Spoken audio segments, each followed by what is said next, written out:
Good afternoon. My name is Laura Berg-Hausman. I am the Director of Marketing Communications at the American Society for the University of Haifa.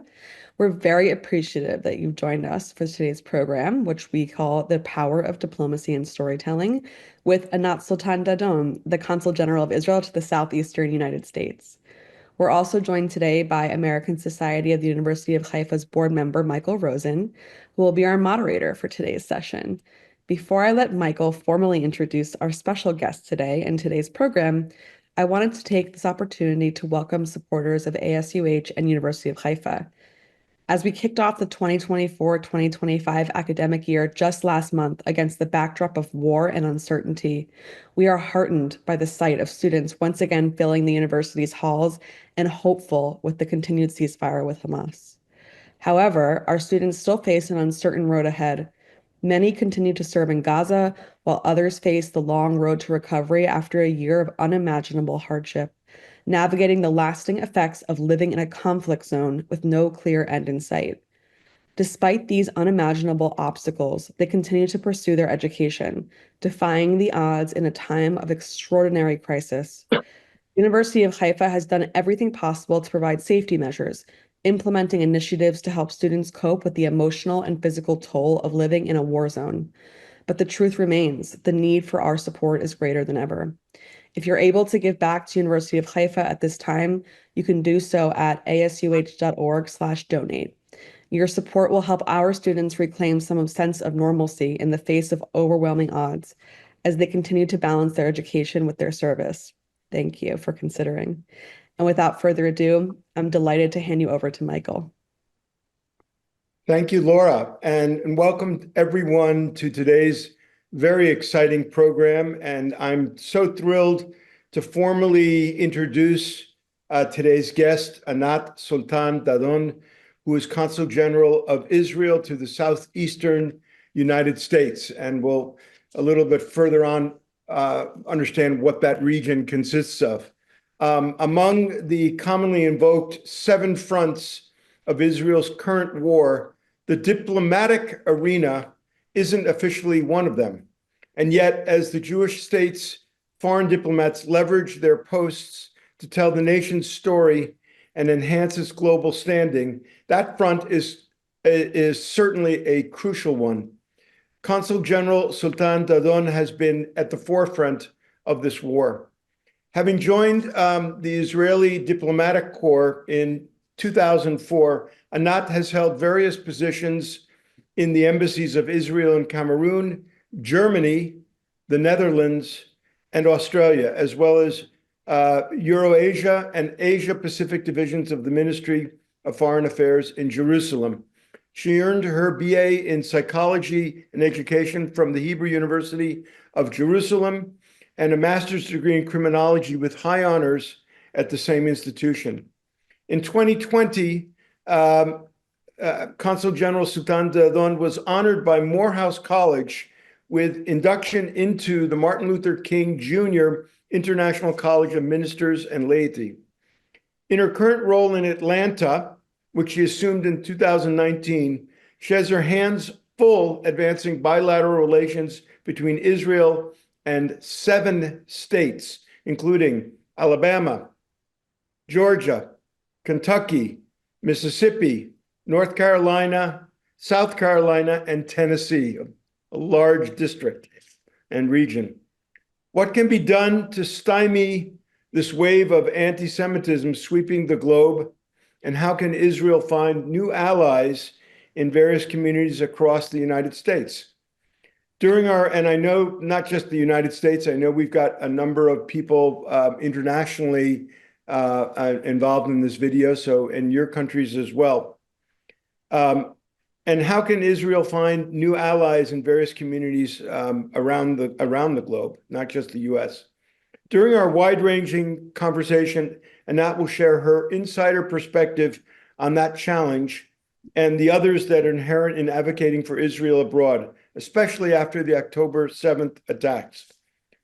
Before I get going, or I should say we get going, I want to inform our listeners today that we will have a dedicated Q&A section at the end of this webinar So please do leave any questions you have for Anat in the Q&A box but, as you're joining in on us from Zoom, or in the comments section if you're tuning in live on Facebook.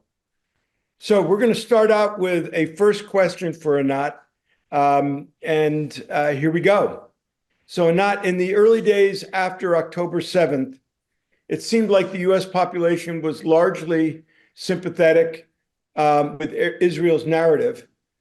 That tide has changed when the Swords of Iron began, with protests against Israel occurring in many US cities. What has been the nature of the climate regarding Israel in the states that you represent, the 7 states that you represent, and how has it evolved since October 7th? Thank you, Michael. It's good to be with you, and grateful also to the American Society of the University of Haifa for this opportunity. In terms of public opinion here in the United States, the demonstrations that we've all seen, I think it's important to understand that these did not start as the war evolved. The first demonstration outside our consulate here in Atlanta, demonstrating against Israel, praising the resistance fighters, took place on October 8th. We were still counting our dead. We had not yet had the opportunity to do anything wrong, but we already saw hate-filled demonstrations against us. And this was the case, of course, not only in Atlanta. These demonstrations are first and foremost driven by those who have a hate-filled agenda and seek to bash Israel and to promote anti-Israeli and anti-Semitic content and messaging. And that is what we've seen throughout the war. I do not believe that this represents the American public at large. I do believe it is a minority, but it is a very loud minority, and it is a very dangerous minority. Here in the Southeast, we have many friends, and we are fortunate to have so much support in all of the states that we cover. But in all of these states, we have also seen ugly demonstrations of hatred on the streets, but also on quite a few college and university campuses. And that is reason for concern, not just for Israel or for the Jewish community. That is reason for concern for American society. So I want to come back to this college campus question in just a second, but about a week or so ago, I and my wife were in London, and we walked out of our hotel, and in front of us in the street, there was a pro-Israel march in London that was about 30,000 people supporting Israel. And as my wife and I also lived part of our time in Rio de Janeiro in Brazil, we've also gone through, I would say, pro-Israel marches of several thousand people in support of Israel. And I'm curious, I understand the protest marches against Israel, but have you seen also support marches for Israel in the 7 state regions that you represent? We absolutely have seen demonstrations of support in various means, not only demonstrations, but also other means. There are also demonstrations raising awareness for the plight of the hostages. There are still 100 hostages remaining in captivity, and in different cities across the United States, including in our region. This is something that that has moved people, and we see in different communities, we see even weekly marches intended to raise awareness to the plight of the hostages and the need for their immediate release. But I want to also make another point, because you referenced pro-Israel demonstrations, and I want to reference what is on the other side, because I think that this is an important point to make and to distinguish. Too often we hear the reference of pro-Palestinian demonstrations. And I think that we all have a responsibility to call out the misuse of that terminology, because in fact, there is nothing pro-Palestinian about supporting a terror organization that is oppressing its own people. There is nothing pro-Palestinian about these demonstrations of hate that will do nothing to bring the Palestinian people to the better future that they deserve. In fact, if one is truly pro-Palestinian, then one should be standing with us as we fight to rid Gaza of Hamas, because that is the surest way of saving lives on both sides and of starting the path towards a better future, a more secure one, not only for Israel, but for the Palestinian people themselves. They deserve to be free of this oppressive terror organization that has no mercy for its own people. Mm-hmm. Anat, so that leads me into another question. As you travel through the 7 states in the southeastern region that is in your region, what are the most common questions that you are asked? And how do you explain the war to the folks in those regions, in that region? Well, it differs, of course, and depends on which audiences I am meeting with. Because if I'm meeting with a Christian audience at a church, the questions differ greatly from what I will hear from students at a university. So on the one hand, from the many, many supporters that we do have in the region, we hear many, many times the question that is recurring of what can we do? How can we support Israel? And in response to that, I always say to the many, many who say, we pray for you, I tell them that the prayers are appreciated and important. But this moment in time demands of all of us also action. And that action is, for example, visit Israel. For those who are asking themselves whether now is the time to visit Israel, now is the time to visit Israel. We need to see that support on the ground. The Israeli people need to see that support on the ground. And it provides an opportunity also for anyone who is visiting to get a first-hand experience and acquaintance, not only with what Israel is about, with what Israeli society is about, but also with what October 7th was about, with the aftermath of October 7th, with what it means for Israel's society, with what it means for Israel's security, the different challenges that we face. All of that are those exposures, conversations, acquaintances. Those are experiences that people can then take back home and help in spreading truth in an environment that is so filled with lies and misinformation. Another responsibility that I think we all share is to educate ourselves. We must be better educated about the current situation, about what the state of Israel is about, so that we are better positioned to engage with those who are asking questions about what is going on, about why Israel is doing what it is doing. The plight of the hostages, that is an issue that cannot and should not lie only on Israel's shoulders. That is something that every member of the free world should be joining in the demand for their immediate and unconditional release.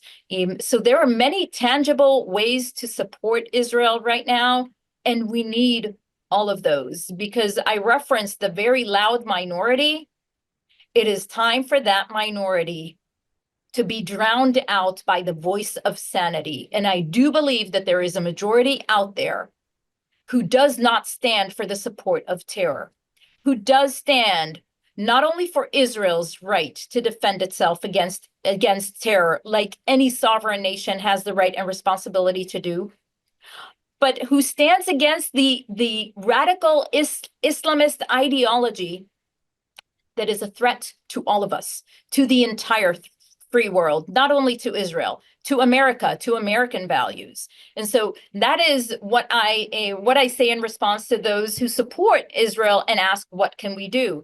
But there are, of course, other questions. questions pertaining to, sometimes it may be someone who says, well, I support Israel. And yes, I do believe, of course, that Israel has the right to defend itself. But why are we seeing the loss of so many innocent lives in Gaza? And that is an important conversation to have, because there is a lot of misinformation out there. The reality is that war is horrible. Any war is horrible, and any loss of innocent life is a tragedy. But it is also a reality that Israel did not choose this war. We did not start this war. We have never sought war. Since 1948, based on our Jewish values, our hand has been extended in peace to all of our neighbors. It is clearly stated in our Declaration of Independence. And whenever we have faced a leader courageous enough to pursue the path of peace for the benefit of their country, their people, peace has become a reality. And we've seen that in 79 with Egypt and 94 with the Kingdom of Jordan. More recently, 4 years ago, with the signing of the Abraham Accords. But when we face an enemy that openly seeks our destruction, we have the duty to protect our country and our people, as does any other sovereign nation.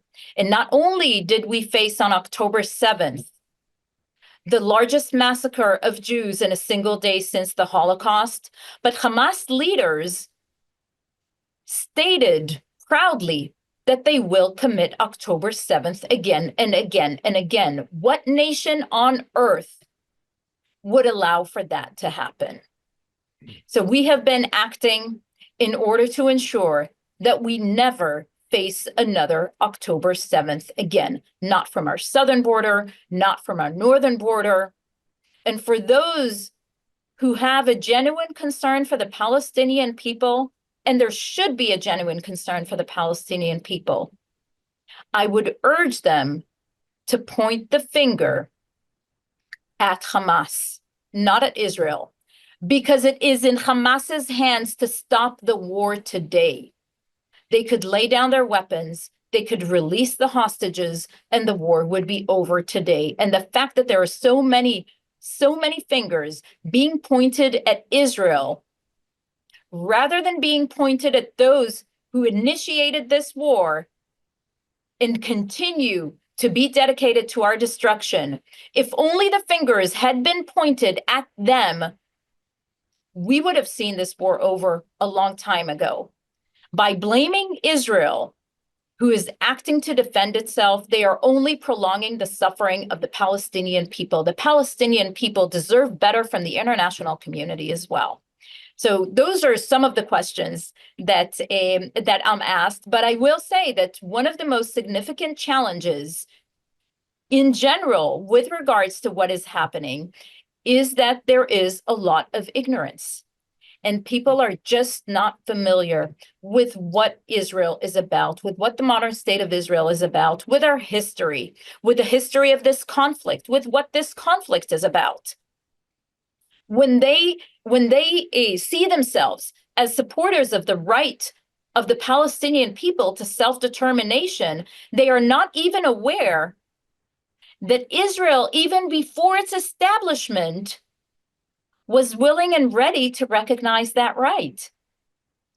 Not because we do not feel that we have a right to the land that we are indigenous to, the land of our ancestors, but because we recognized reality on the ground. Prior to the establishment of the modern state of Israel in 1948, with the United Nations partition resolution, the Jewish people in the land of Israel accepted that resolution because we recognized reality on the ground, that there is a Jewish population that seeks self-determination, and that there is also an Arab population that seeks self-determination.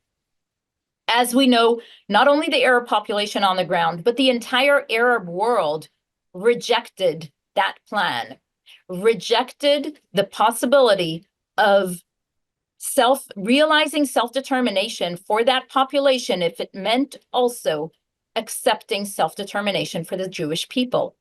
And since 1948 and to date, there have been many, many offers on the table that would have already realized self-determination for the Palestinian people. All of them have been rejected. And they have been rejected because we have yet to see Palestinian leadership who is willing to tell their people the truth. And the truth is that there will not be self-determination for the Palestinian people at the cost of the existence of the state of Israel. And that is a truth that we need to see Palestinian leadership accountable to, and we need to see also the international community hold Palestinian leadership accountable to that. Thank you, Anat. As you've been talking, there's all kinds of questions that are already coming in, so you're provoking a tremendous interest in our audience. So this is a wonderful topic, and I appreciate the depth of your response. One of the questions I wanted to ask was, and you alluded to it earlier on, was obviously the disturbing rise in anti-Semitism around the globe, but particularly in college campuses. And one question I have for you is, have you, in your area in the region of the 7 states, have you had the opportunity to talk to college students about Israel, and how can Israel effectively get its message across to this particular demographic of young people in college? Absolutely. I've met with many students. It is a priority for us. I've met with many students, with faculty, with Jewish students, non-Jewish students. But I do have to say that unfortunately, there are too many campuses who since October 7th will not welcome a representative of Israel to speak on their campus. Not because the administration is necessarily anti-Israeli or anti-Semitic, but because the administration is afraid to introduce an Israeli speaker on their campus for fear of what that may evoke. Mm. And I think that there is great danger in that, not only because these institutions, by refusing to open their doors to an Israeli speaker, they are betraying their academic responsibility towards their students. But the danger is that they are failing to show clear leadership at a watershed moment in history. Because the question is not whether one stands with Israel or one stands with the Palestinians. The question is whether one stands on the right or on the wrong side of history. It is about good and evil, right and wrong, and that should not be so complicated. And if leaders are led by fear, they cannot lead. And this is a time when we need to see leadership. Because in those academic institutions that fail to take a clear moral stand at this time, that fail to call out demonstrations of hate on their campuses, that fail to call out when Jewish students are being bullied, harassed, attacked. What kind of message are they sending to their students? Because the future leaders of America are currently attending these academic institutions. What kind of leaders will they become if they will have learned in their academic institutions that hate is tolerated, if not condoned? So I would urge those academic institutions who are still getting it wrong to look at those who are getting it right. And again, getting it right, it is not about taking sides. It is about standing on the right side on the side that stands against terror and evil, because terror can never be condoned. Rape, murder, genocide can never be condoned. And that is exactly what Hamas stands for. It is what Iran stands for. It is what its many terror proxies stand for.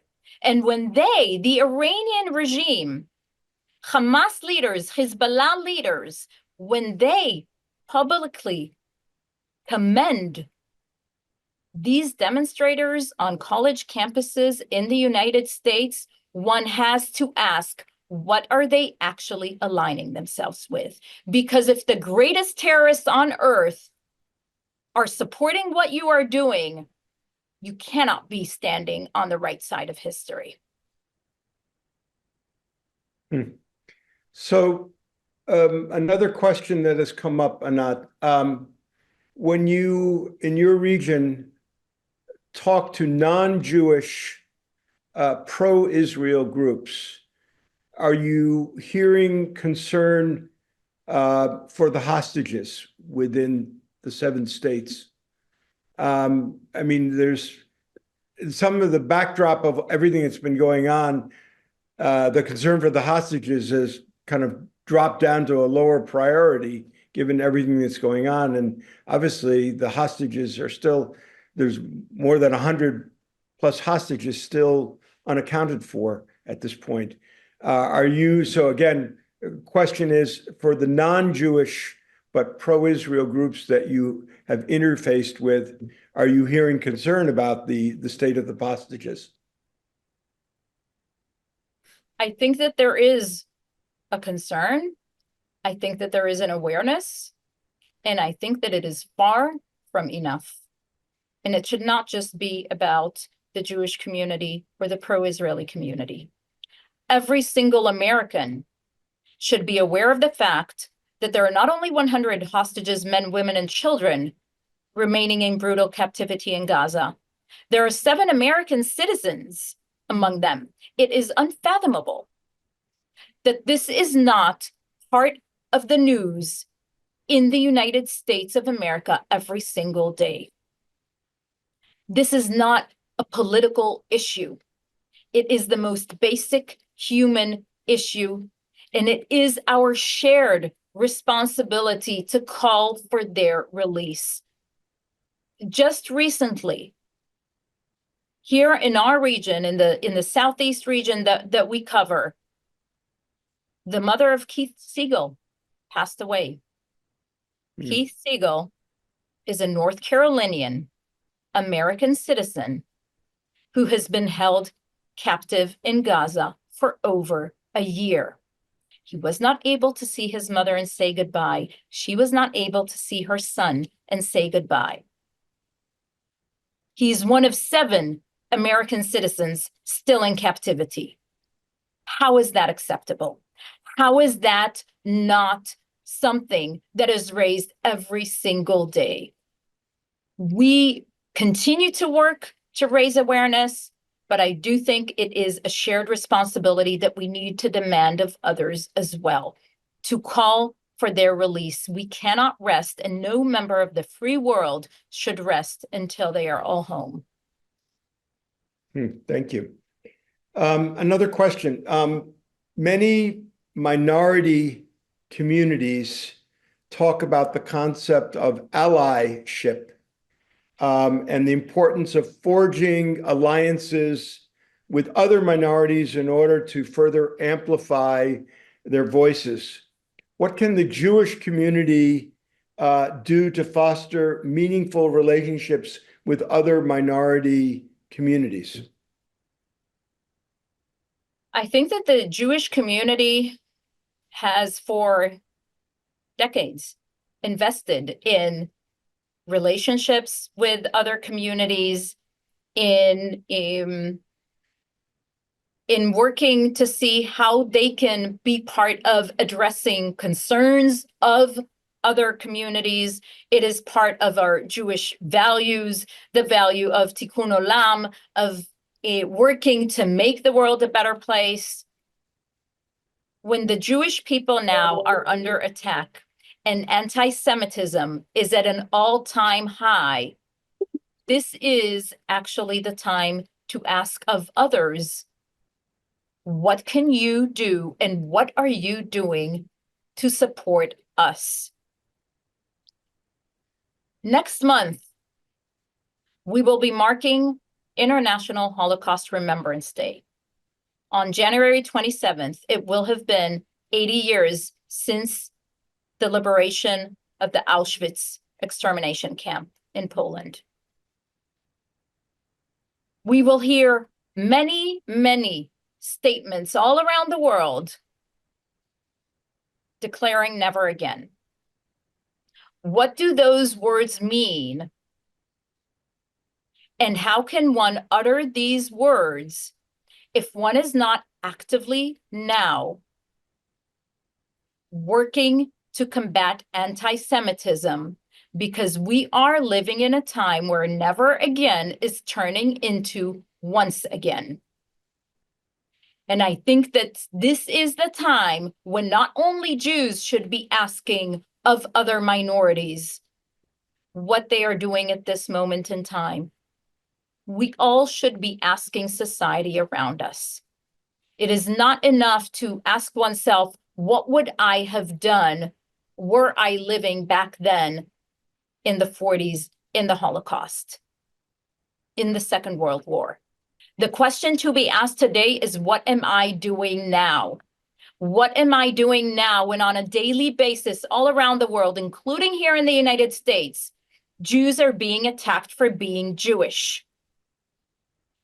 And I think that that is the imperative of this moment in time that we are in. So I'm going to turn to, we're already, as I mentioned before, getting in a number of questions from our audience. So I'm going to begin invoking some of those questions for you.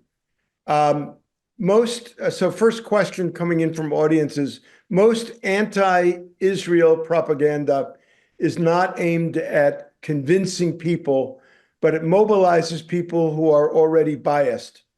Can this anti-Israel mobilization be combated by reasoning? Is the first question. The second is, how can Israel and its supporters mobilize people to the side of Israel? Well, I think that there is a very, very small minority who seeks to drive their hate-filled agenda, who there is no rationing with. It is very difficult to have a conversation when it is not about logic. It is not about arguments. If one is coming from a place of hate and one is telling me, an Israeli, that I do not have the right to exist, then I don't think there is a conversation to be had. But I think that many of those who are hearing the hateful messages, they often do not really understand what it is that they are supporting.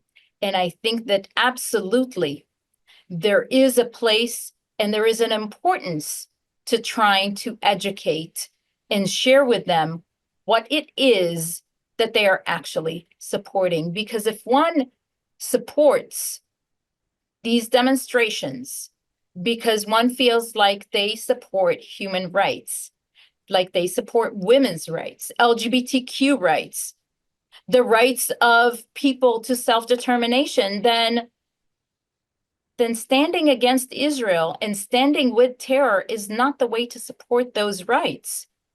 This is a terror organization, aside from Israel, that has no respect for the rights of its own people. You cannot be gay in Gaza. You will be persecuted. You will face death.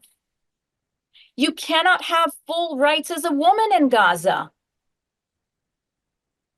If you even choose to go outside of your house, you cannot choose to do so as a woman without being accompanied by a man. So many rights, even the right to live is something that Hamas takes away from their people. They take away the childhood of their own children. Their children should have a right to go to normal summer camp, not to go to terror training camps at the age of 4 or 5 years old. Their children have a right to learn in school about how to build their future rather than learning how to destroy their neighbor. Those are basic rights that they are taking away from their people. And that which they claim to support, the Palestinian cause, the Palestinians could have self-determination. It is not going to come through the destruction of Israel, but it can come through a moderate leadership that is willing to accept Israel's existence and live alongside it in peace. That is something that can become a reality. Unfortunately,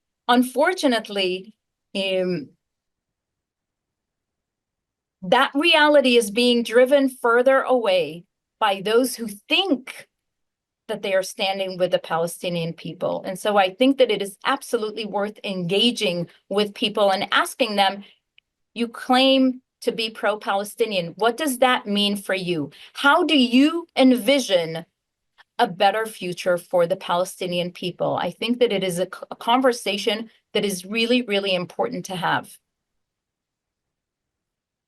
So another audience question coming in is a both commentary and question.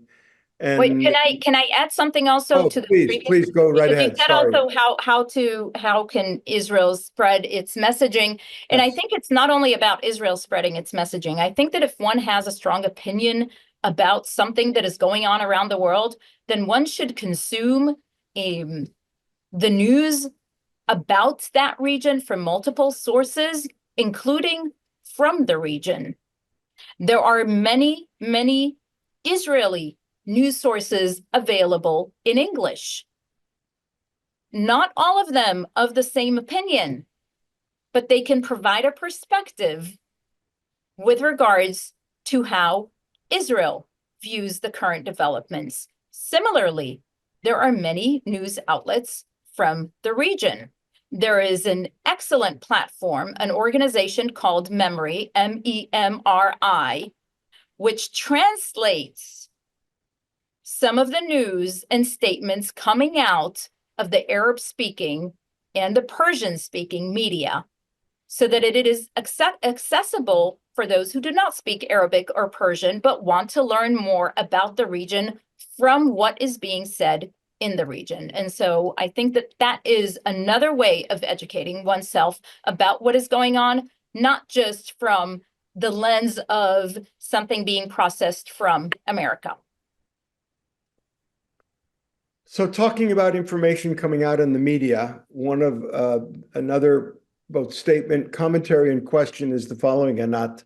A recent report from the Henry Jackson Society found that news outlets have failed to distinguish between civilian and combatant casualties, with Gaza officials claiming more than 44,000 deaths, without acknowledging that upwards of 17,000 of these deaths were Hamas terrorists.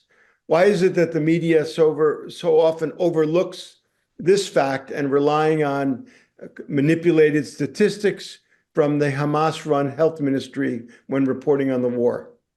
Right. And so, first of all, it's important to understand that any data coming out of Gaza, whenever one references Gaza officials, Gaza health ministry, this is all coming out of Hamas. And I think that this is the first example in history in which we see the international media taking a terror organization at its word. I don't think we would have seen the international media so keen to embrace what Al-Qaeda or ISIS or any other terror organization would be putting out there. And yet, when it comes from Hamas, and there are so many examples of how it is distorting figures, inflating figures, then the international community forgets about the reliability of the source.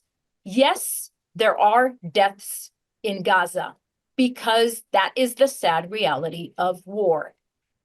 But the figures that Hamas chooses to put out are not only distorted and inflated, but they never reference the terrorists who have died. And we know that that is who we have been fighting. That is who the IDF has been fighting for the past 14 months. So we know that between 15,000 to 18,000 of the casualties are Hamas terrorists. Sadly, many of them young Palestinians, because Hamas recruits as terrorists even teenagers. That is the sad reality of the brutal terror organization that we are fighting.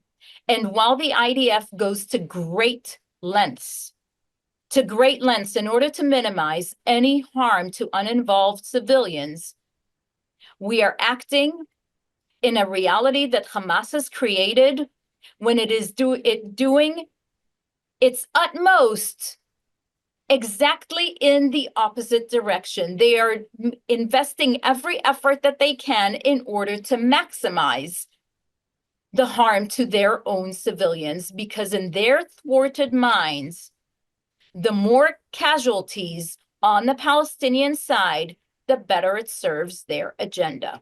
That is the unbearable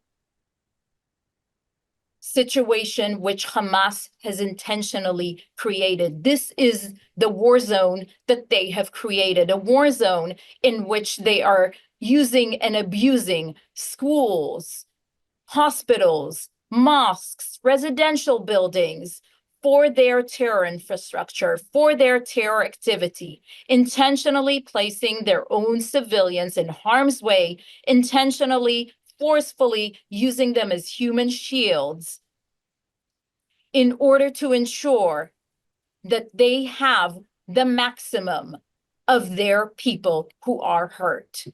We have even seen them targeting their own civilians who are trying to access the international aid that is coming in, the humanitarian aid that is coming in. They're looting the supplies, but they are also trying to prevent their own people from accessing these supplies because, again, they want to see a humanitarian crisis in Gaza. They think that it better serves their agenda. And as long as we see the international community pointing their fingers at Israel instead of at Hamas, what the international community is in fact telling them is that they are on the right path. And that is a very dangerous message. Thank you, Anat. Another question that has come in from the audience refers back to an earlier statement that you made, and it's a good follow-up, is why have the Palestinians rejected so many opportunities to create a Palestinian state over the years, and why is this also often left out of the news around the conflict? Excellent questions. Excellent questions. I cannot speak for the Palestinians, but I can say that this is, in fact, what lies at the root of this conflict. Because at the root of this conflict is not a disagreement about land, about borders, about Jerusalem, about right of return, about water, all issues that not only can be resolved, but already had different solutions laid out in many different peace plans. But at the root of the conflict is the persistence to refuse to recognize Israel's right to exist. And as long as there is that refusal, it does not matter which peace plan is put forward. It has been rejected because the notion of the Jewish people's right to self-determination in our ancient homeland has been consistently rejected. And it is that delusion that is preventing us from seeing a path of peace, because I do believe that a path of peace is possible. Other leaders in the region have proven that it is a choice, that peace is a choice that can be made. And all of our respective countries and peoples are benefiting from that. And I do believe that we will continue to see the circle of peace growing in our region and beyond. We know that Saudi Arabia has indicated its interest in joining the circle of peace. We know that others are interested as well.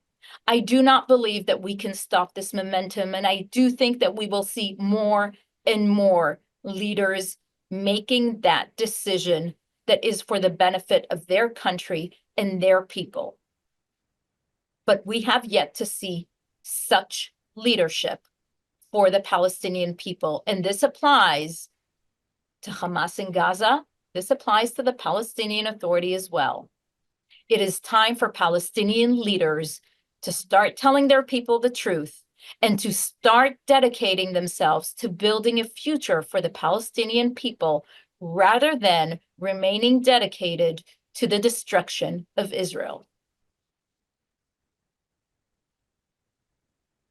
So we're going to change a little bit direction now in the questions. Again, another audience question. This is a little bit more of a personal question.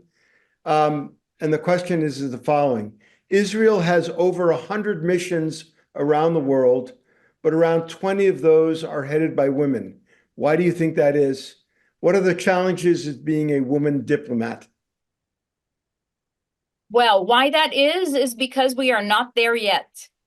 I hope that we will see more and more women, not only as heads of mission in our diplomatic corps, but in our Knesset, in Israel's parliament, in top positions in every realm in Israeli society.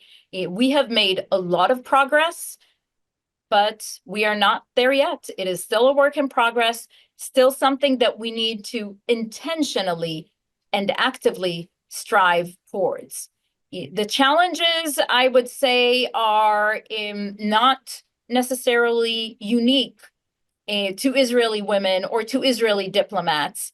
When you look at our challenges, I think that they are in large part challenges that we may have in common with other women in other countries, with other women diplomats in other countries, because the world that we live in, and this is true for the United States as well, is not yet a world in which we have full representation, full equal representation.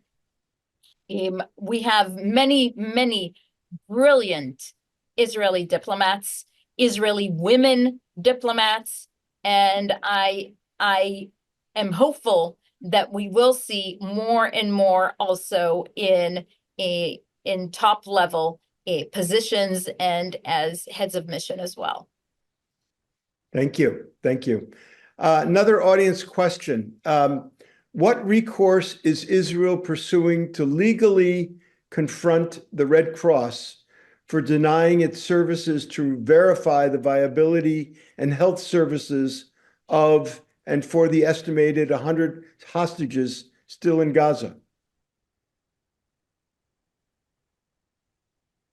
I think that it is unfathomable that the Red Cross has not lived up to what it should be providing to any human being, certainly not with what it has not provided for the Israeli hostages in Gaza.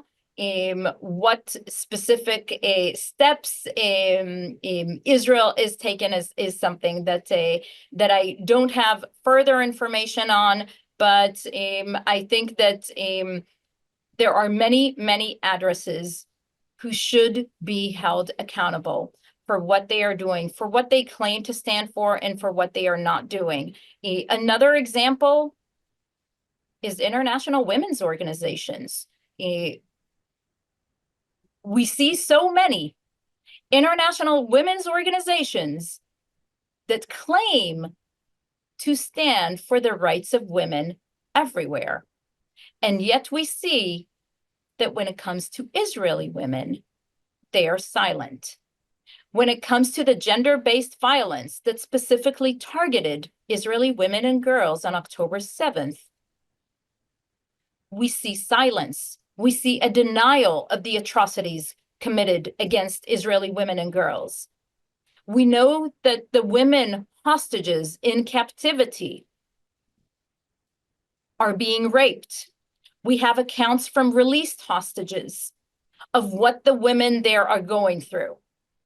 And yet, these same international women's organizations, for the most part, have yet to find their voice, to even believe Israeli women, when their premise is all about believing women. When it comes to Israel, when it comes to Israeli women, all of a sudden there's a different standard. They need to be held accountable as well. You cannot stand for human rights. You cannot stand for women's rights. You cannot stand for any global value and then decide that you're excluding the Jews or that you're excluding the Israelis from that value. So another great audience question for you. What does the day after the war look like in Gaza? And what does that entail in terms of partners to create a leadership for the Palestinian people? I cannot outline what that day looks like exactly. I can say that the day after has to include Gaza not being controlled, not being ruled by a terror organization. We will have to see moderate Palestinian leadership who is dedicated to building and rebuilding and is looking to build a future for the Palestinian people alongside the state of Israel.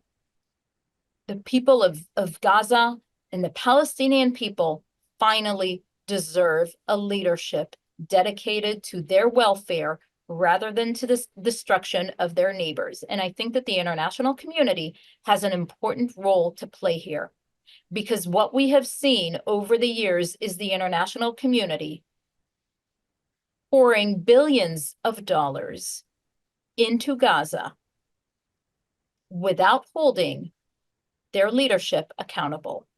And those millions of dollars, billions of dollars, have gone towards lining the pockets of Hamas leaders and towards their terror infrastructure, towards weapons, towards the destruction of Israel, rather than having those billions of dollars, including American taxpayer dollars, rather than having all of those funds go towards building a better future for the Palestinians.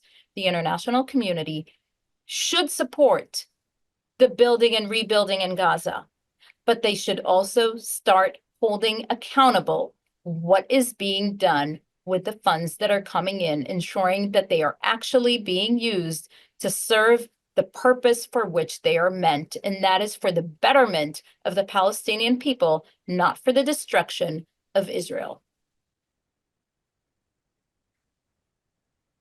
So yet another audience question and comment. The Oslo Accords adopted by the PLO recognize Israel. So I guess the corollary question would be strengthening the Palestinian National Authority. Would that fulfill the task of recognition by Palestinians of Israel? The Palestinian Authority, as we know, is in control of Judea and Samaria, the Palestinian territories in the West Bank, not in Gaza. They do not control the Gaza Strip, which is still under the control of Hamas, a designated terror organization. And Hamas's charter clearly states their goal to destroy the state of Israel. And so as long as that is standing, we will not see a path forward. As for the Palestinian Authority, whether they can govern The Palestinian people on a whole, including Gaza, that is a question for the Palestinian people. But the Palestinian Authority will also have to stop supporting terror. It still uses its pay-for-slay policy, paying terrorists and their families by a sliding scale. The more Israelis you have harmed, the higher the payment that you receive for life. They have to stop glorifying death and terror by naming streets after terrorists, by naming roundabouts after terrorists. They have to start investing in an education system and in school books that, rather than teach hatred, teach how to build a future and how to build one alongside the state of Israel. They will have to start teaching tolerance to their children. And that is true for the Palestinian Authority as well. They have yet to condemn the massacre of October 7th. They will have to take a clear stand against terror. We still have not seen that. So there are more questions from our audience, but I'm watching the clock as well. And we're just about right now at our, I think, time point. Anat, thank you so much for this incredible response and elucidation of your thoughts regarding this whole incredibly difficult situation. I'm going to now turn the stage and platform back to Laura. So before that, if I may, I would like a closing sentence. Of course, please.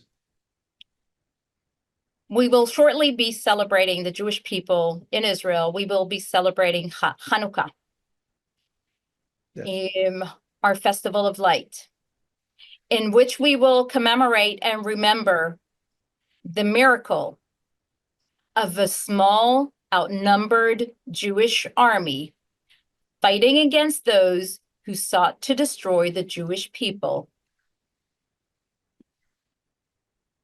and winning over those who sought our destruction. We will celebrate that miracle.